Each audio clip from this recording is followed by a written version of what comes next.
벌써 밤이네요. 또 얘기를 이어가지요. 성매매와 합법화를 이야기하고 있는데, 제가 얘기를 하는 것을 연결해서 계속 해야 되겠습니다. 성매매에 있어서 우리가 또 눈여겨봐야 할 것이 집단적인 성매매에 대한 분야입니다. 이것이 특히 철없는 애들 같은 경우에서 많이 일어납니다. 또 철이 없다 할지라도 어른들 세계에서도 흔하게 일어나는 일입니다. 이 집단적인 행위는 발각되면 어떻게 하든지 처벌을 해야 됩니다. 특히 이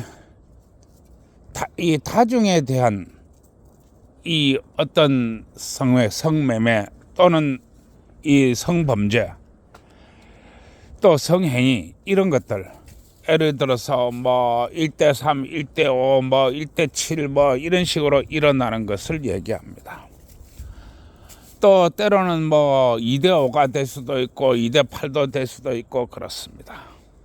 이러한 행위를 말합니다. 이러한 행위는 이 처벌을 원칙으로 해야 됩니다. 그리고 이러한 행위가 일어났을 때 반드시 의사의 검진을 요구하는 바입니다. 만약에 의사의 검진을 해가지고 여성이 만약에 전치 3주 이상 나왔다, 이렇게 될 때는 엄하게 처벌을 해야 될 것입니다.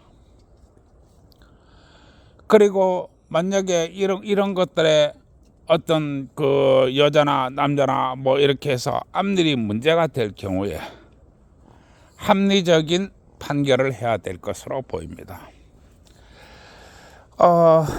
내가 살던 시대에 그러니까 제가 20대 시절엔 이런 일들이 있었습니다. 어떤 동네에서 이제 이 여학생을 이 남학생이 이 집단으로 성폭행하는 일이 있었습니다. 그런데 판사가 뭐라고 판결을 했느냐 하면, 이 중에서 어떤 놈이 가장 잘 사느냐, 또 어떤 놈이 앞날이 총망받느냐, 이런 거에 따져가지고 네가 앞으로 이 여성을 책임지고 결혼하고 열심히 살아라. 만약에 이혼을 한다거나 만약에 이 여성이 버려질 경우에 그때 여기에 연루된 사람들이 재판을 다시 하겠다. 그리고 엄히 처벌하겠다. 이렇게 해서 이 한 사람을 결혼시킨 적도 있었습니다. 왜냐하면 여성이 소문이 나게 되면은, 심지어 여성이 다치게 되거나 이렇게 되면은 동네를 떠나야 되고 그 지역을 떠나야 되고 앞으로 사는데 많은 지장이 있기 때문에 그렇습니다. 옛날에는 그래서 이렇게 판결을 해가지고 합리적으로 이렇게 어떤 결과를 얻기도 했습니다. 그런데 요새는 모두가 어마어마한 피해를 보고 있는 실정입니다. 여성은 여성대로, 남성은 남성대로 사회의 일원이 되지도 못하고, 또 가정을 이루고 살더라도 고지의무라고 해가지고 그 고지서가 날라오게 되면 집안이 풍지박산 나는 경우도 있습니다. 이러한 것들을 잘 가려서 합리적인 판단을 해야 된다고 봅니다. 그리고 집단 내에서 일어나는 이 성폭행 행위입니다. 이 집단 내에서 일어나는 가장 큰 성폭행은 이번에 가구업계의 어떤 회사의 일입니다. 그것은 신문뉴스에도 대대적으로 보도되었고, 이 사건으로 인해서 회사가 매각되었고, 또 매출이 3분의 1 토막 나는 그런 시련을 겪기도 했습니다. 이 회사가 나쁜 것은 인턴으로 들어온 여자를 집단으로 강간했다는 것입니다. 그것도 한 번, 두 번 강간이 아니라 아예 대놓고 인턴 사원의 집단 강간하는 그런 회사였습니다. 그야말로 온 직원들이 돌아가면서 했던 것입니다. 이것은 여자가 왜 이렇게밖에 할 수 없느냐 하면은 인턴이라고 하는 것은 이미지가 좋지 않으면 취업을 할 수가 없었기 때문에 그렇습니다. 그래서 이러한 문제가 발생을 했던 것입니다.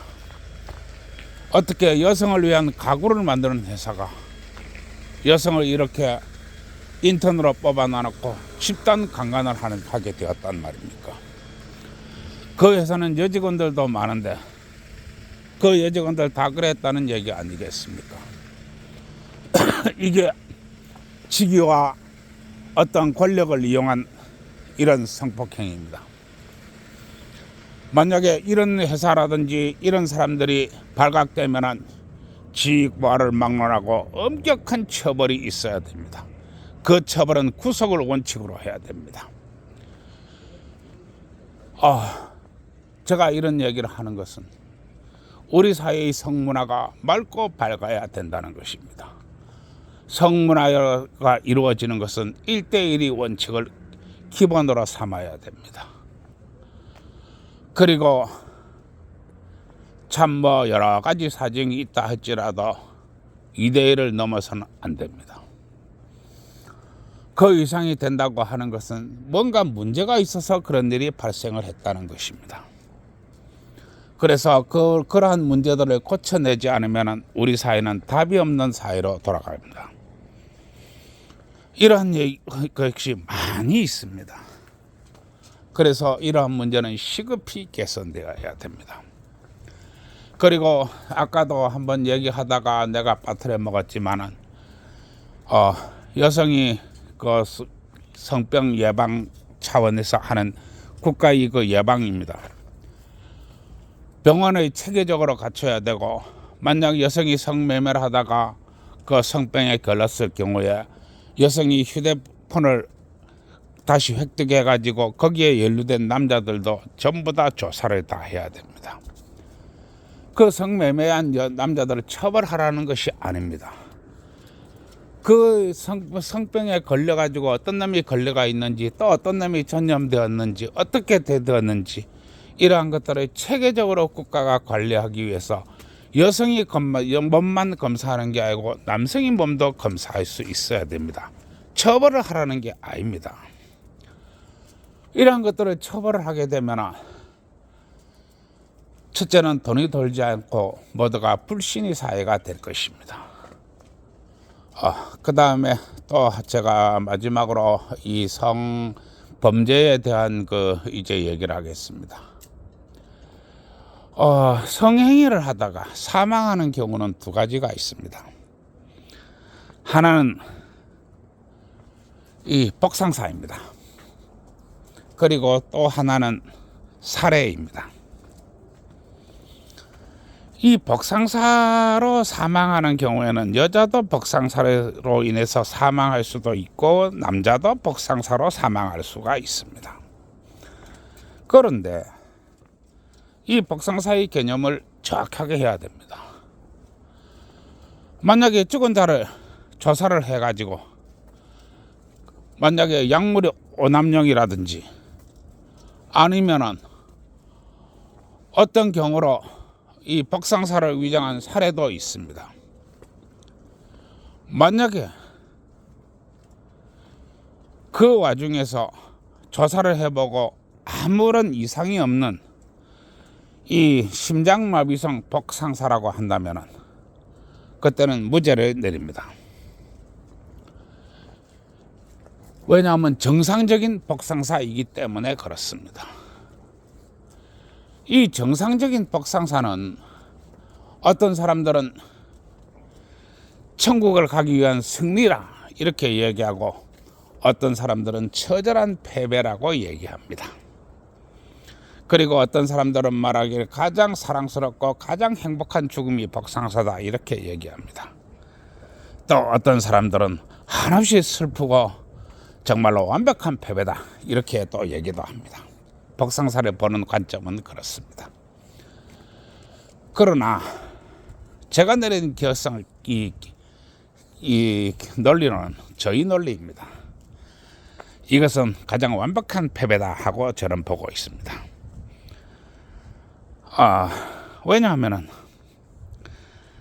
사실 이래 사람은 태어났기 때문에 죽음은 다가올 수 없습니다. 죽음은 다가올 수밖에 없습니다. 태어났기 때문에 죽는 것입니다.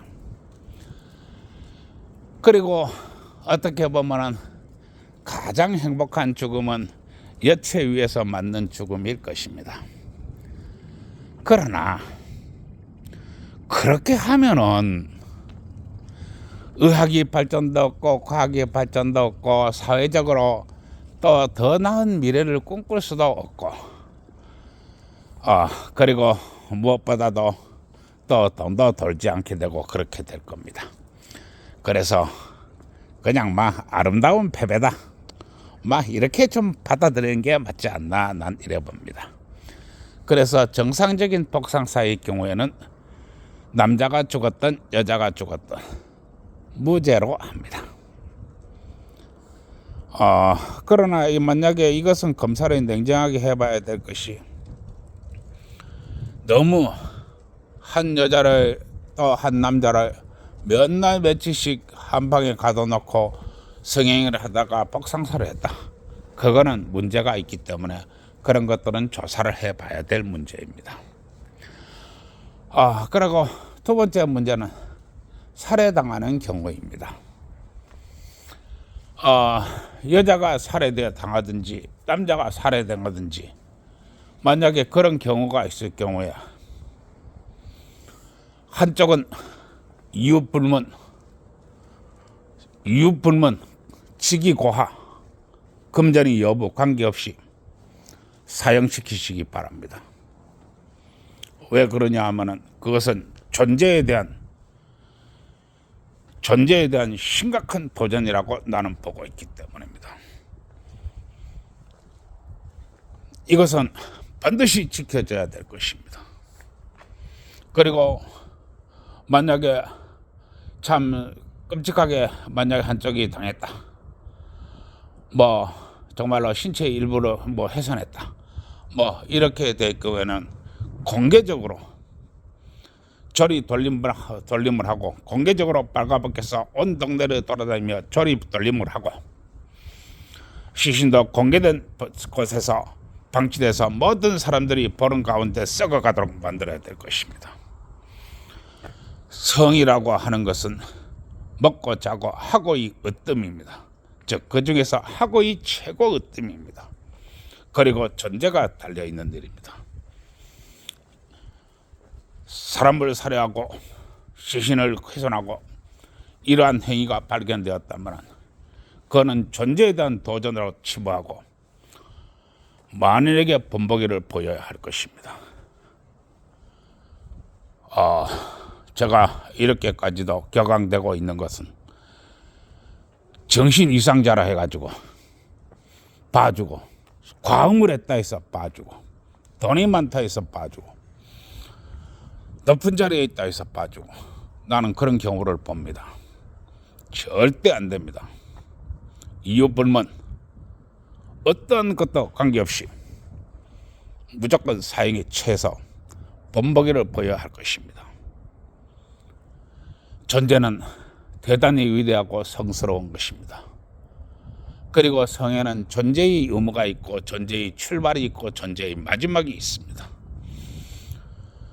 그 존재에 대한 경외와 그 존재의 가치 때문에 우리가 살아가는 것입니다.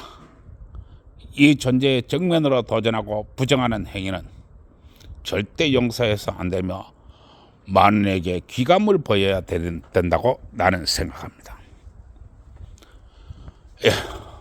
오늘 여기까지 하고 또 다음에 또 내일 또 이 문제에 대해서 또 한번 얘기를 하겠습니다. 좋은 밤 되시고요. 그리고 좋아요, 구독 눌러주세요. 그리고 제가 유행시키고자 하는 이야기, 오늘 밤도 사랑하는 마누라와 함께 떡 많이 치시는 밤 되시기 바랍니다. 떡이 뭔 떡인지 궁금하면 떡집에 문의하시기 바랍니다. 오늘도 좋은 밤 되세요.